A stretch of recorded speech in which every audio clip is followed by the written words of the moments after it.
안녕하세요. 이름 되면 다들 알만한 대기업에 다니고 있는 30대 여성입니다. 지금 남편과의 사이에서 3살짜리 딸 하나 있습니다. 사실 저는 지금 남편 전에 한번 결혼을 한 적이 있어요. 오늘 이야기도 전 남편과 어떻게 이혼하게 되었는지 그 기막힌 사연을 여러분께 말하고자 사연으로 보내게 되었습니다. 그 당시에는 너무 억울하고 화병이나 밤마다 잠도 못 들고 계속 분해 있었는데 지금은 좋은 사람 만나 예쁜 딸도 얻고 남부럽지 않게 행복한 삶을 누리게 됐네요. 본론으로 들어가 전 남편과 저는 20대 중반쯤 제가 막 회사에 취업하고 만나게 되었습니다. 편의상 그냥 남편이라고 말하겠습니다. 남편은 공무원 준비를 하면서 간간히 편의점 알바를 하던 사람이었는데 당시에 제가 자취하던 집 근처 편의점에서 알바를 하고 있었어요. 저는 매일 아침 출근 준비로 바빠 밥도 제대로 못 챙겨 먹거나 잠이 계속 올 때면 편의점에 들러서 커피 음료나 간단히 끼니를 때울 빵 같은 걸 많이 사 먹었죠. 남편은 아침 타임 알바였기 때문에 자연스럽게 얼굴을 마주보게 되었고 볼 때마다 늘 카운터에서 책을 펴고 공부 중이길래 얼굴을 익혔을 때쯤엔 커피나 에너지 음료를 2개씩 사서 하나는 남편에게 주며 열심히 하라고 건네주고 그랬었습니다. 저도 취업 준비 열심히 하던 때가 생각나서 괜히 남 같지가 않더라고요. 제가 뭘 주면은 남편은 잘 먹겠다고 감사하다고 말하고 그러다가 말도 자주 붙이게 되었죠. 저랑 동갑이란 것도 그때 알게 되고 동갑인 걸 아니까 서로 말도 편하게 하고 그랬죠. 그러다 보니 자연스럽게 서로에게 이성적인 감정이 피어났던 것 같아요. 솔직히 그때는 남편이 공부하느라 꾸미고 그런 거에 관심이 없어 그랬지 객관적으로 뜯어보면 꽤 잘생겼거든요. 남편도 고시 공부를 독학하느라 주변의 여자라고는 저밖에 없었고 저도 회사 생활로 바빠 이성으로 볼만한 남자는 남편밖에 없었어요. 그러던 어느 날 제가 전날 있었던 회식 때문에 누가 봐도 숙취에 쩔어 있는 상태로 편의점에 들리니까 남편이 괜찮냐고 어제 과음한 거냐고 묻더군요. 그렇다고 대답하니까 술도 많이 못 마시는 것 같은데 걱정된다고 혹시 앞으로 회식이나 야근해서 집 늦게 들어가는 날 자기한테 연락해주면 안 되냐고 그러더군요. 걱정되니까 자기가 집까지 데려다 주고 싶다고요. 그때부터 남편의 고백 아닌 고백으로 저희는 사귀게 되었습니다. 그리고 시간이 지나 결혼 얘기까지 오고 가게 되었고 집안 어른들의 걱정이 아예 없었던 건 아니지만 저희는 결혼까지 꼴이 나게 되었습니다. 사실 남편은 그때까지도 공시 준비 중이었어요. 하지만 서로에게 너무 빠져 있었던 나머지 시험은 결혼하고부터도 안 될 거 없지 않나 싶었죠.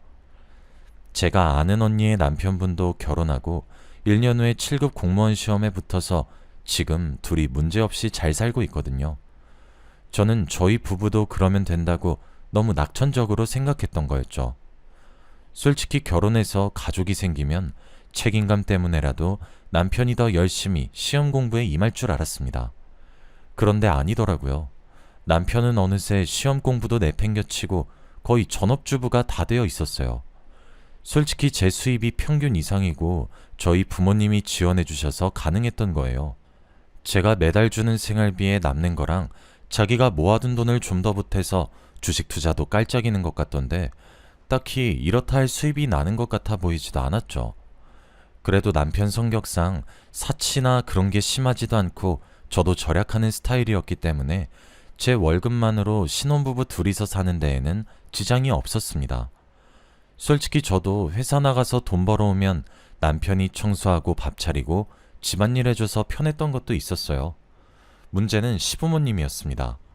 시부모님은 여기 사연에 나오는 다른 집 시부모님도 다들 그렇듯 조금 막혀 있으신 분들이라 네가 기가 너무 세서 자기 아들이 뜻도 못 펼치고 집에만 있는 거 아니냐, 네가 아들 출세기를 막고 있다 하면서 남편이 전업주부로 사는 걸 못마땅해 하셨어요. 주변에서도 아직 남자 전업주부에 대한 인식이 좋지 않아서 가끔 남편이 자존심 안 상해하냐 하는데 다행히 남편은 적성에 맞는지 불평한 적이 없었어요. 오히려 공무원 시험 준비를 다시 시작하라고 하면 그걸 더 싫어할 것 같았죠. 아무튼 본인이 원하는 데다 아직까지 별 문제는 없어서 저도 그냥 냅뒀었습니다. 그러다 하루는 부장님이 제게 둘이서만 할 얘기가 있다고 같이 술이나 마시자고 하셨는데 2차로 갈 만한 곳이 마땅치 않아 저희 집으로 모셨던 적이 있어요. 부장님은 40대 중반에 골든 있으셨어요. 보통 회사에서 여자는 결혼이나 임신, 출산 때문에 중간에 경력 단절돼서 그 나이에 부장까지 가기 힘든데 부장님은 능력도 좋으시고 성격도 권위적이지 않아서 저도 개인적으로 존경하고 있는 상사였습니다. 저도 보통 부부와 다르게 남편이 내조해준 덕에 회사 일에만 집중할 수 있어서 실적이 좋았기 때문에 부장님도 저보고 자기 예전 모습 보는 것 같다며 저를 총애하셨죠. 이미 술에 취해서 기분이 좋아지신 부장님과 함께 집으로 가니까 미리 연락받아둔 남편이 나름대로 상을 차려줘서 고맙다고 했습니다. 그런데 부장님이 남편을 보고 제게 말하더군요. 최 대리 능력 좋은데? 남편분이 참 멋있게 생기셨네. 둘이 결혼한 지 얼마나 됐지? 야, 보기 좋네. 잘 어울려. 부장님 칭찬에 괜히 어깨가 으쓱해지기도 하고 쑥스럽기도 해서 남편에게 눈짓으로 부장님이 취해서 그렇다며 먼저 방에 들어가 있으라고 말하려던 참이었어요. 그런데 부장님이 남편이랑도 함께 마시자며 말씀하시더라고요. 그래서 그날은 부장님, 저, 남편 이렇게 셋이서 술자리를 함께 했습니다. 그리고 그 후에 부장님이 그날은 신세 져서 고마웠다고 선물이라며 비싼 식기 세트를 주시더라고요. 감사하다고 인사한 후에 그날 일은 그렇게 끝나는 줄 알았습니다. 그런데 그 이후로 부쩍 부장님과 둘이서 술자리를 함께 하는 날이 많아졌어요. 그것도 저희 집에서요. 남편이 불편하지 않을까 많이 걱정했는데 남편도 워낙 자주 보다 보니까 적응이 된 건지 정신 차려보면 어느새 저와 부장님 사이에서 술잔을 같이 기울이고 있었죠. 하루는 남편에게 불편하지 않냐고 부장님께 따로 말해서 앞으로는 집 말고 술집 가자고 할까 물어봤습니다. 아니야, 그럴 필요 없어. 보니까 당신 많이 아끼시는 것 같아. 인상도 좋으신 분 같고 당신도 부장님한테 잘 보여야 앞으로 회사 생활 편하게 할 수 있잖아. 나도 그 정도는 참을 수 있어. 남편의 배려심 넘치는 대답에 제 커리어를 이렇게 존중해 줄 수 있는 남자랑 결혼하게 돼서 참 다행이다 속으로 생각했습니다. 남편에게 이해해줘서 고맙다고 말했죠. 부부의 연이 더 끈끈해지는 기분이 들었어요. 부장님도 여전히 저를 믿고 맡길 수 있는 부가 직원으로 생각하셔서 일은 많아진 대신 입사 동기들에 비해 승진도 빠르고 보너스도 많이 받게 되었죠. 잔업 때문에 회사에 오래 남아서 처리하고 늦게 집에 가는 날이 많아지니 남편에게 미안하더라고요. 그래서 집 들어가기 전에 떡볶이나 치킨처럼 야식으로 먹을 만한 것들을 꼭 손에 들고 퇴근해서 남편과 함께 나눠 먹었어요. 나름 저희 부부만의 재미였죠. 그러던 차에 회사가 사업을 확장하면서 해외 입점 프로젝트를 저희 부서가 도맡게 되었어요. 해외 입점을 총괄하는 일이다 보니 출장도 잦았습니다. 부장님이 저를 몰래 부르더니 이번 건 잘만 성공시키면 시간 지나 앞으로 자기 이어서 부장 자리나 임원에도 진출할 수 있을 거라고, 이런 기회 다시는 없을 거라고 저보고 맡아줬으면 좋겠다고 하더군요. 근 1, 2년간은 해외에 나갈 일이 자주 생길 거라 아직 신혼부부인 최 팀장한테 맡기는 게 좀 미안한데, 그래도 우리 부서에 최 팀장만큼 능력 있고 믿을 만한 사람이 없어서 괜찮겠어? 부장님의 제안은 솔깃했지만 결혼까지 한 마당에 이런 문제는 혼자 결정하는 게 아니다 싶어 남편에게 상의했었습니다. 그랬더니 남편이 제게 이렇게 말하더군요. 당신 잘 되는 일이라면 난 말릴 생각 없어. 당신 원래도 일 욕심 많은 거 알고 결혼한 거고 방금 말한 출장도 가고 싶어 하는 거 다 티나. 난 걱정하지 말고 당신 하고 싶은 대로 결정해. 당신이 우리 집 가장이나 다름없잖아. 남편의 무조건적인 응원도 있겠다. 저는 그렇게 해외 프로젝트를 담당하게 되었습니다. 아예 총괄 책임자로 가는 거라 제가 신경 쓰고 결정하는 부분이 한두 가지가 아니더군요. 짧게는 1, 2주, 길게는 한 달 넘게도 출장지에서 지내게 되었어요. 그동안 절 믿고 한국에서 기다리고 있을 남편이 많이 그립기도 해서 시간 날 때마다 남편이 좋아할 만한 것들을 쇼핑하면서 선물할 생각에 혼자 뿌듯해하기도 했었죠. 이런저런 시행착오 때문에 해외 입점을 완수하기까지 예상보다 시간이 조금 더 걸렸지만 무사히 성공시키고 저는 한국으로 다시 돌아올 수 있었습니다. 귀국하던 날 남편과 함께 고급 레스토랑에 가서 식사도 하고 그동안 못 본 서러움을 다 풀었죠. 부장님도 이번 프로젝트 성과에 굉장히 만족하시면서 앞으로 다른 중요한 건도 믿고 맡길 수 있겠다고 저한테 일을 많이 맡기긴 하지만 다 제 미래를 위해서 그런 거라고 하시더군요. 보통 사원들은 부장이나 임원까지도 못 가고 30 후반쯤에 다 칼같이 잘리는 거 알지? 괜히 38선이라고 말 나오는 게 아니야. 최 팀장은 꼭 오래오래 남아서 얼굴 계속 보고 싶어서 그래. 부장님이 제게 거는 기대가 큰 만큼 저도 계속 일에만 파묻혀 살았습니다. 다녀보면서 늘 느끼는 거지만 대기업이 참 피 터지는 경쟁 끝에 입사해도 그 안에서 또 경쟁해야 하고 돈을 많이 주는 대신 그만큼 살인적인 업무량을 재량껏 감당해야 하더군요. 그런데 그게 화근이었던 건지 남편이 가정에 소홀한 제 모습을 탐탁치 않게 여기더라고요. 어느 날 또 야근하고 퇴근하니 남편이 제게 와서 조심스럽게 말하더군요. 우리 이제 결혼한 지 시간도 좀 됐고 우리 부모님도 손주 재촉하시는데 당신 생각은 어때? 그동안 당신 일이 바빠 보여서 좀 여유 생기면 그때 얘기 꺼내야지 했는데 당신 일이 줄어들 기미가 안 보이잖아. 그동안 남편이 먼저 아이에 관해 이야기를 꺼낸 적은 없던 터라 저는 바보같이 이대로도 전부 괜찮은 줄 알았습니다. 저는 아이 욕심이 별로 없었기 때문에 그동안 그 문제에 관해서는 생각하지 않고 있었는데 그래서 남편도 저랑 똑같은 줄 알았어요. 아이 얘기는 너무 갑작스럽기도 했고 솔직히 전 지금 제 커리어에 충실하고 싶었기 때문에 남편의 말은 썩 반갑지 않았습니다.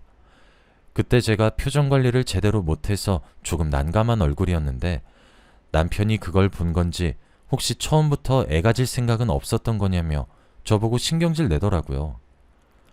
당신 아무리 자기 일이 더 중요하다지만 너무한 거 아니야? 결혼한 사람이 왜 그렇게 자기만 생각해? 나도 내가 좋아서 지금 집안일만 하는 줄 알아? 거의 처음으로 부부 사이에 과격한 대화가 오가서 제가 싸움으로 번지기 전에 남편을 진정시키려고 노력했습니다. 잠시만 여보, 진정해. 만약 지금 내가 임신해서 일 그만두게 되면 당장 우리 수입은 어떡하려고 그래? 그랬더니 남편은 제 말을 듣고 더 어이없어 하더군요. 벌어오면 또 얼마나 많이 벌어온다고 유세 떠는 거야 지금? 장인어른이 증여해 주신다던 빌라 건물도 있잖아. 그걸로 어떻게든 하면 될 거 아니야. 솔직히 남편은 무시했지만 저 나름대로 열심히 일해서 기본적으로 600 가까이 법니다. 거기에 보너스 같은 거 합치면 더 되고요. 이만하면 여자가 벌어오는 수입치고는 되게 많은 거 아닌가요? 제 주변에서도 제 나이에 회사 다니면서 이렇게 많이 버는 사람은 못 봤습니다. 그리고 아버지가 갖고 계신 빌라 건물은 전에 제게 증여해 주시겠다고 말이 나오긴 했지만 그 당시 어머니가 지병 때문에 병원에 계셨기 때문에 병원비를 부담해야 하는 아버지께 지원해달라고 떼쓰고 싶진 않았습니다. 결국 그날 이후로 저와 남편은 묘한 냉전 상태를 유지했습니다. 제 표정이 안 좋아 보이니 부장님이 바로 알아보고는 저를 부르시더군요. 최 팀장, 무슨 일 있어? 얼굴이 죽을 상이네. 한참 망설이다가 그래도 그동안 부장님과 쌓은 친목이 있어 부장님께 사실대로 털어놨습니다. 남편과 아이 문제로 제가 일에만 집중하는 것 때문에 싸우게 됐다고요. 제 이야기를 잠자코 들으시던 부장님이 솔직히 제 남편에겐 미안하지만 제 생각이 더 맞는 것 같다고 말씀하시더군요. 뭐 나야 최 팀장 직장 상사니까 유능한 부하 직원을 잃기 싫어서인 것도 맞지만 지금은 최 팀장한테 너무 중요한 시기고 지금만 잘 버티면 나중에 회사에 오래 남을 수 있는데 당장은 너무 이르다고 봐. 부장님 말씀을 듣고 제 자리로 돌아가 제가 원하는 게 뭔지 곰곰이 생각해보니 의외의 답이 나오더군요. 일이 중요하긴 했지만 못지않게 남편과의 관계와 하나뿐인 가족도 제게 중요하다는 걸 깨달았습니다. 결국 그날 퇴근하고 남편에게 화해의 손길을 내밀었어요. 그동안 너무 내일만 생각했던 것 같아. 미안해. 당신이 했던 말 다시 생각해보니까 틀린 거 없는 것 같아. 나도 이제 일보다는 가정에 좀 더 충실해야 할 시기인 것 같기도 하고. 제 진심 어린 사과에 남편은 얼굴에 화색을 띄우며 좋아했습니다. 남편과 제 사이는 이렇게 다시 호전되는 듯 했죠. 기왕 아이 가질 결심을 하게 된 거 철저하게 준비하려고 올케 언니가 근무하는 산부인과에 찾아간 어느 날이었습니다. 올케 언니는 산부인과 의사인데 제가 그동안 워낙 일에만 파묻혀 사느라 야근이랑 회식이 잦아서 몸 상태 검사를 미리 받아볼 겸 병원을 찾았어요. 미리 말하면 남편에게 괜히 걱정을 심어주는 것 같아서 결과를 받아보기 전까진 숨기기로 했죠. 병원에서 접수하니 새언니가 먼저 온 환자를 진찰하고 있다기에 진료실 근처 의자에 앉아 제 차례를 기다렸습니다. 기다리니 진료실에 환자가 나오더군요. 그런데 뒷모습도 그렇고 옷도 어딘지 익숙했습니다. 이상하다 생각했지만 진료실로 들어가서 올케 언니에게 반갑다고 인사를 했죠.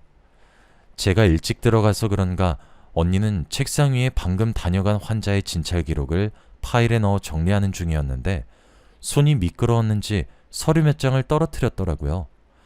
제 앞에도 서류가 떨어져서 몇 장 주었는데 자연스럽게 서류에 적힌 환자 성명을 보게 되었죠. 그런데 환자 성명란에 부장님 이름이 적혀 있는 겁니다. 그제서야 아까 나간 환자의 뒷모습이 부장님 모습과 겹쳐지면서 머리가 띵해졌어요. 언니에게 물어보니 방금 다녀간 환자인데 임신 14주 차였다며 그 사람이 너희 회사 사람인 줄은 몰랐다고 깜짝 놀라더군요. 저는 검진을 받는 내내 부장님 생각으로 머리가 가득 차 있었어요. 제가 알기로 부장님은 독신이신데 임신을 하셨다니 조금 당황스러웠거든요.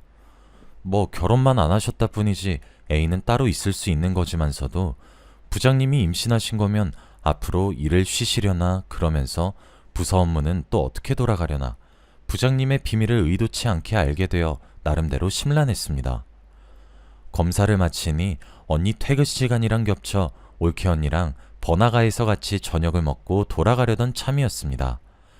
남편에게는 오늘 집 나가면서 늦을 거라고 미리 말해둬서 근처에서 올케 언니랑 쇼핑도 하고 오랜만에 외출을 즐기고 있었어요. 그런데 분명 비 소식이 없다고 들었는데 소나기가 쏟아져서 마땅히 갈 곳이 없어져 언니를 데리고 저희 집으로 갔습니다. 저희 집이 복도식 아파트 끝집이라 엘리베이터에서 내려 복도로 들어가려는데 여자의 악받친 목소리가 온 건물에 쩌렁쩌렁 울리더라고요.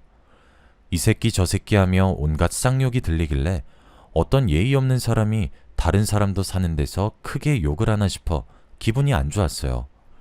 그런데 자세히 들어보니 목소리가 낯설지 않더라고요. 제가 잠깐만 하고 올케 언니를 잡아세워 걸음을 멈췄습니다. 문 좀 열어줘. 나 방금 임신인 거 확인하고 오는 길이야. 어떡할 거야? 자꾸 이렇게 피하면 최 팀장한테 다 불어버릴 거야? 네, 맞아요. 부장님 목소리였습니다. 고개를 빼꼼 내밀고 복도를 살펴보니 부장님이 비를 쫄딱 맞은 채로 남편 이름을 부르면서 저희 집 현관문을 두드리고 소리치더라고요. 조금 지나 현관문이 열리고 남편이 나왔습니다. 빗소리 때문에 뭐라고 말하는지는 다 들리지 않았지만 대충 아내한테는 제발 비밀로 해달라. 아이는 일단 지우는 걸로 하자. 뭐 이 정도는 알아들을 수 있겠더군요. 그런데 남편 말을 가만히 듣던 부장이 돌연 아이를 낳아 키울 거라고 남편더러 저랑 이혼하래요. 제가 어쩔 줄 몰라 올케 언니를 쳐다보니 언니는 이미 핸드폰으로 동영상을 찍으면서 제게 조용히 하라고 입에 손가락을 가져다 대더군요. 얘기를 듣다 보니 서서히 상황 파악이 되더군요. 부장님이 가진 아이 아빠가 제 남편인 것부터 제가 해외 출장으로 바빴을 당시 남편과 부장님이 저 몰래 자주 만나오고 있었다는 사실까지요. 누가 들을 거라고 상상도 못했는지 둘은 복도에서 큰 소리로 말하더군요. 덕분에 동영상에 둘의 대화 내용도 어느 정도 담을 수 있었습니다. 제가 두 사람 대화를 듣다 못해 올케 언니에게 계속 동영상을 찍어 증거를 남겨달라고 부탁한 뒤 그쪽으로 다가가니 두 사람은 귀신이라도 본양 깜짝 놀라더군요. 남편은 말을 더듬으면서 언제 왔냐고 묻고 부장은 손톱을 까드득 씹으면서 불안한 티를 팍팍 내비쳤습니다. 여보. 부장님이 지나가다 비가 너무 많이 와서 우산 빌릴 겸 잠시 들렀다가 가시는 거야. 당신은 늦게 온다더니 왜 이렇게 일찍 왔어? 능청스럽게 거짓말을 지어내는 남편에게 싸늘하게 답했습니다. 방금 얘기하는 거 다 들었으니까 되도 않는 거짓말로 속일 생각하지 마. 바람 폈단 사실만으로도 어이없는데 그 상대가 부장님? 그것도 애까지 만들어서. 여보, 미안해. 내가 잠시 미쳤나 봐. 당신이 없는 동안 너무 외로워져서. 그치만 출장 간 동안 잠깐이었어. 사랑한 것도 아니었고 그냥 잠깐 즐기고 만 거야. 남편의 다급한 변명에 부장이 남편을 잔뜩 노려보더군요. 그 모든 상황이 견디기 힘들 정도로 역겹더군요. 아니야, 됐어. 애도 가진 김에 둘이 그냥 같이 살아. 당신 계속 아기 원했잖아. 난 아무리 생각해도 바람핀 사람 참아주고 다시 아무 일 없던 것처럼 살 정도로 대인배 못 되는 것 같네. 이혼하자 그냥. 그 길로 남편을 밀치고 집 안으로 들어가 간단히 제 짐을 쌌습니다. 그때 식탁에 놓인 부장이 선물한 식기 세트가 보여서 분을 못 이기고 바닥에 전부 집어던져 개박살을 냈습니다. 짐을 들고 친정집으로 갔어요. 사건 정황을 모두 아는 올케 언니가 부모님께 대신 설명해주고 아는 변호사 친구까지 소개해줘서 이혼 소송은 어려움 없이 진행되었습니다. 언니가 찍은 동영상도 결정적인 증거로 작용해 제 승소로 끝날 수 있었습니다. 판결이 나던 날까지 남편에게 계속 전화가 왔어요. 전화로 자기는 부장이랑 살 마음 없다고 한 번만 없던 일로 치고 넘어가주면 안 되냐고 하는데 들어줄 가치도 없어서 그냥 차단했습니다. 더 웃긴 건 전 남편은 저랑 이혼하고 돈이 없으니까 부장이랑 재혼을 하긴 했어요. 그런데 노산이었는지 아니면 천벌을 받았는지 부장이 사산해버리고 그 여파로 부장은 일도 그만뒀다고 하더군요. 돈도 아이도 없으니 전 남편과 부장 사이도 당연히 악화되었고요. 저는 그때쯤 다른 기업의 스카우트 제의를 받고 제 발로 회사를 나갔습니다. 지금 만난 남편도 옮긴 회사에서 새로 만난 사람이에요. 지금 만난 남편과는 아무 문제 없이 행복하게 잘 살고 있어요. 첫 결혼 생활이 실패로 끝나 상처가 깊은 저를 끝까지 기다려주고 아껴주는 모습에 저도 서서히 마음을 열게 되었고 이후 결혼하고 결국 3살 먹은 딸까지 생겼네요. 지금은 저도 일과 가정 둘의 밸런스를 잘 유지하면서 누구보다 행복하게 잘 살고 있습니다. 제 긴 사연 들어주신 모든 분들 감사합니다.